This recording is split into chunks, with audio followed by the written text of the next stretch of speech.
Bienvenue sur Polarité, le podcast qui transforme chaque principe du succès en outil de transformation intérieure. Aujourd'hui, on va parler d'un mot qui fait souvent peur, mais qui construit tous les grands destins, la persévérance. C'est elle qui fait la différence entre ceux qui rêvent et ceux qui accomplissent, entre ceux qui commencent et ceux qui vont au bout. Et pour t'en parler, j'ai choisi une histoire que tout le monde connaît, mais que peu voient sous cet angle.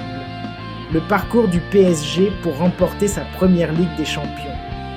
Un exemple concret, puissant, de ce que veut dire ne jamais abandonner. Pendant des années, le PSG a investi des fortunes, recruté les plus grands joueurs, rêvé du titre ultime, mais la Ligue des Champions lui échappait encore et toujours. On se souvient tous de la remontada historique contre Barcelone, un 4-0 à l'aller et un 6-1 au retour. Une humiliation, un traumatisme. Puis d'autres désillusions ont suivi. Des quarts de finale manqués, des défaites dans les derniers instants, des critiques incessantes.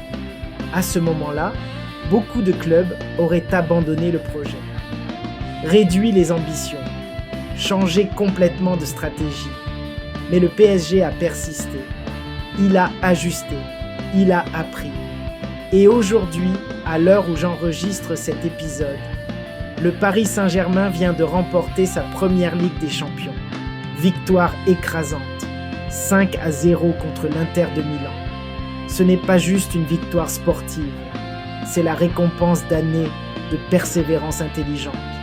Un message clair, tu peux tomber, tu peux souffrir, mais si tu n'abandonnes pas, tu finis toujours par gagner. Napoleon Hill l'a toujours affirmé. Le succès est souvent juste derrière l'échec. La persévérance, ce n'est pas juste continuer. C'est continuer en s'améliorant.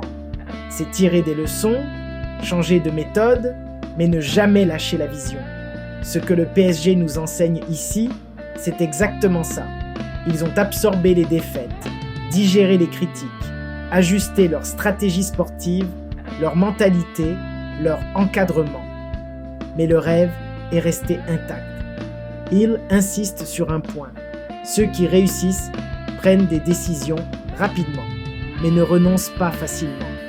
La persévérance, ce n'est pas de l'aveuglement. C'est une loyauté profonde envers ton objectif, même quand les résultats tardent à arriver. C'est exactement ce que fait la nature. Un arbre ne pousse pas en criant. Il pousse en silence. Mais il pousse chaque jour. Voici ton défi du jour. Prends un objectif que tu poursuis en ce moment et réponds à ces 3 questions. Quelles sont les remontadas que tu as vécues dans ton parcours? Ces moments où tu as failli tout lâcher. Quel ajustement pourrais-tu faire aujourd'hui pour relancer ton énergie? Un changement d'approche? Un mentor? Une nouvelle habitude? Quelle micro-action peux-tu poser dans les 24 heures pour réaffirmer ton engagement? Souviens-toi, ce ne sont pas les grandes actions qui créent le miracle. Ce sont les petites actions répétées avec foi, malgré les doutes. Le PSG aurait pu s'arrêter après chaque défaite, mais il a continué. Et aujourd'hui, il est champion d'Europe. Alors toi aussi, reste fidèle à ton but, même si ça prend du temps, même si ça fait mal. Parce que si tu n'abandonnes pas, tu es déjà en train de gagner. Merci pour ton écoute sur Polarité. Si cet épisode t'a inspiré, abonne-toi, partage-le et dis-moi en commentaire quel objectif tu choisis de ne plus jamais abandonner. Dans le prochain épisode, nous irons plus loin. La maîtrise de soi ou comment devenir ton propre pilier intérieur. À très bientôt et rappelle-toi, la persévérance fait de l'impossible une question de temps.